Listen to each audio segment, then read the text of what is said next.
It is a rupture. The United States is fundamentally and rapidly transforming all of its trading relationships. We know we can't control what other nations do. So we're focused on what we can control, building our strength right here at home. The past few weeks have shaken the foundation of North American trade. Washington's tariff machine has raised costs, disrupted markets, and left many wondering if the old rules still apply. Canada's Prime Minister has called it not a transition, but a rupture, a break in the system that cannot be patched back together. And in the middle of this rupture, Canada has chosen a surprising path. Instead of fighting fire with fire, Ottawa is turning inward to build strength at home. The idea is simple yet bold. If the United States uses tariffs as weapons, Canada will answer by building enough energy and infrastructure to make itself less vulnerable. The first wave of projects is more than a list. It is a signal that Canada intends to become an energy superpower and to make tariffs backfire on the very country that imposed them. At the heart of this plan is a new Major Projects Office. It is designed to cut red tape, reduce years of uncertainty, and deliver one project with one review and one decision in no more than 2 years. That single reform may be as important as any of the projects themselves. Already, 5 big projects have been referred to the office.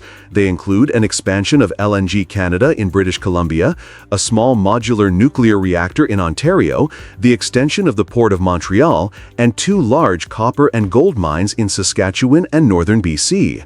Together, they cover energy, clean power, critical minerals, and trade infrastructure.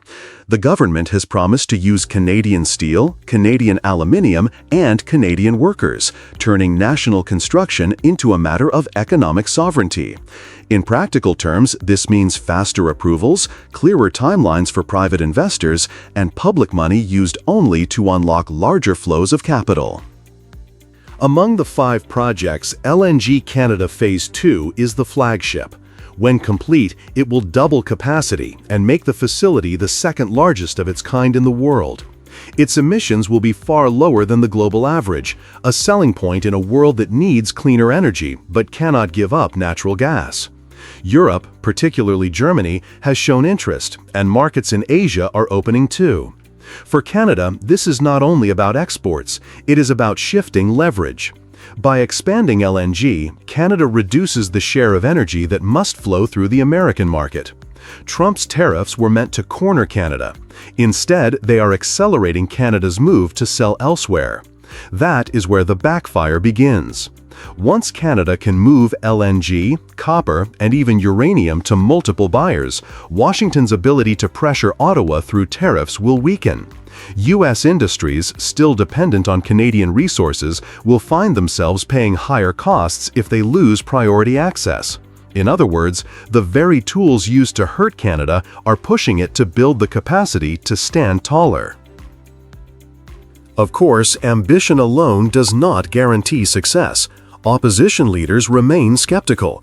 Indigenous communities will demand strong partnerships. Environmental groups will watch closely. And major projects always carry financial risks. Yet the framework is clear. Carbon capture in Alberta is being paired with future pipeline plans, a so-called grand bargain that could open markets for oil and gas if tied to decarbonization. The Arctic Corridor and the Port of Churchill promise to create new trade routes that reduce dependence on a single coast. High-speed rail and sovereign cloud projects are also being studied as part of the next wave. What matters most is speed and credibility. If Canadians see shovels in the ground at Kitimat and Darlington, if ports and mines move forward within 2 years rather than a decade, then the strategy will look real. Trump's tariffs may dominate headlines today, but in the longer view, they may be remembered as the trigger that pushed Canada to claim new leverage. By turning crisis into construction, Ottawa is betting that Canada can transform a period of rupture into the foundation of lasting strength. Energy prices are climbing more than twice as fast as inflation as the impacts of Trump administration policies begin to take effect. Across the United States, energy prices are climbing at a pace households cannot ignore. The Consumer Price Index rose by 2.7% over the past 12 months. but energy bills jumped more than 5.5%.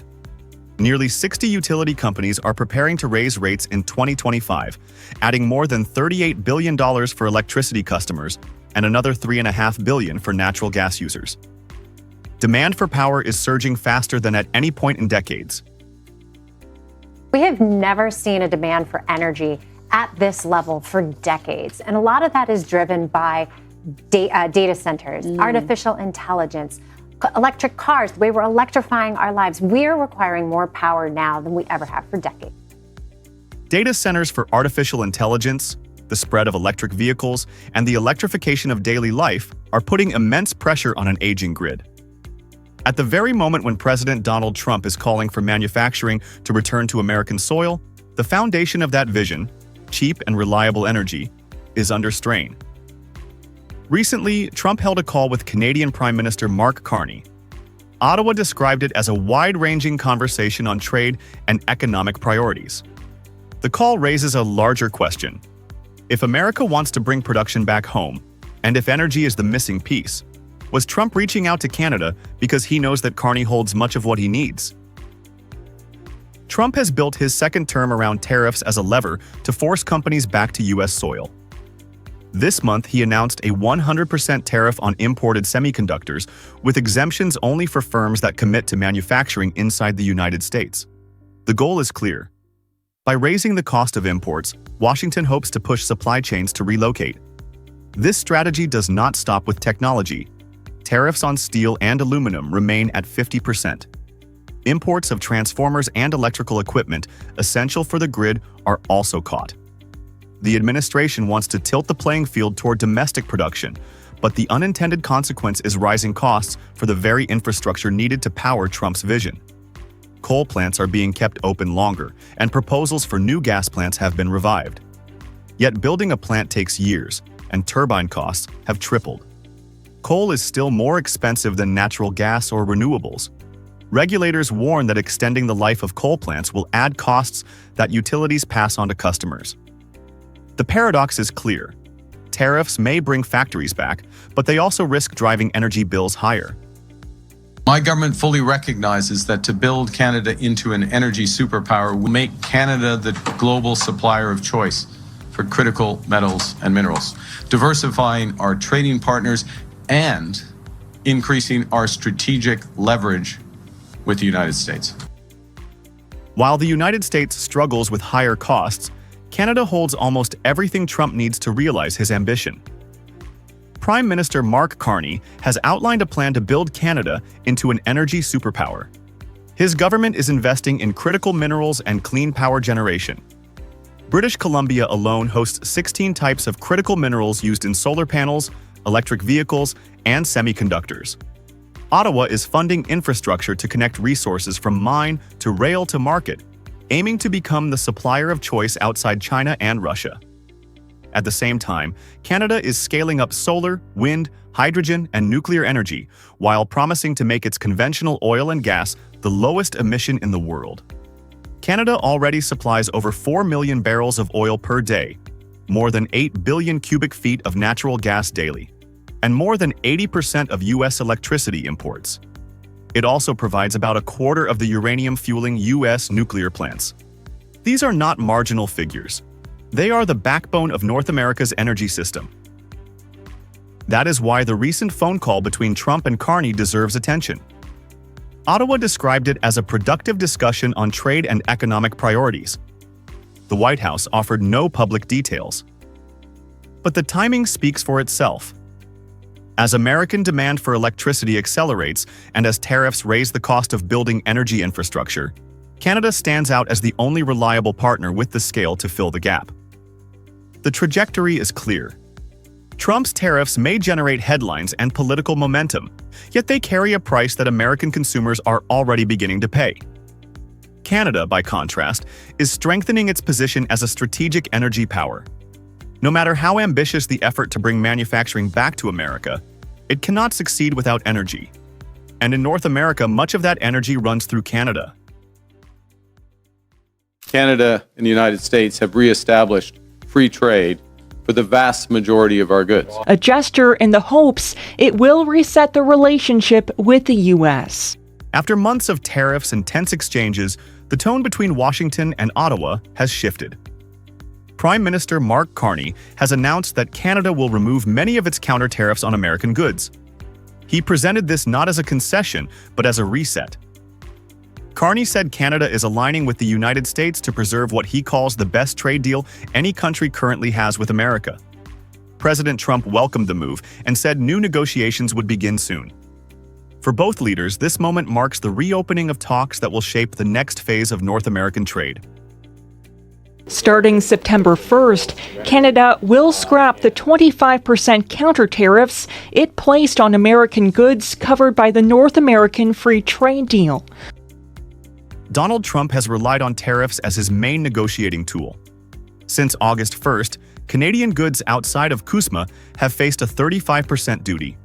On top of that, U.S. tariffs on steel and aluminum remain at 50%, raising costs for North American manufacturers. For integrated supply chains, this has disrupted the just-in-time model that once defined cross-border trade. This strategy mirrors what Trump has done with Europe, which accepted a 15% baseline tariff in exchange for stability. The same logic applied to Japan and South Korea with sectoral agreements. Canada, however, already holds a unique position. Roughly 85 to 90% of Canadian exports to the U.S. remain tariff-free under CUSMA, leaving the effective tariff rate at about 5.5%. By comparison, the global average tariff into the U.S. has jumped to nearly 16%, according to government data released earlier this month. Trump points to these figures as evidence that his pressure tactics are working. We're matching what the United States has done, what the president has done. We have the best deal of any country with the United States right now. Our hope is that we can come to a bilateral arrangement which takes some pressure off the sectoral tariffs.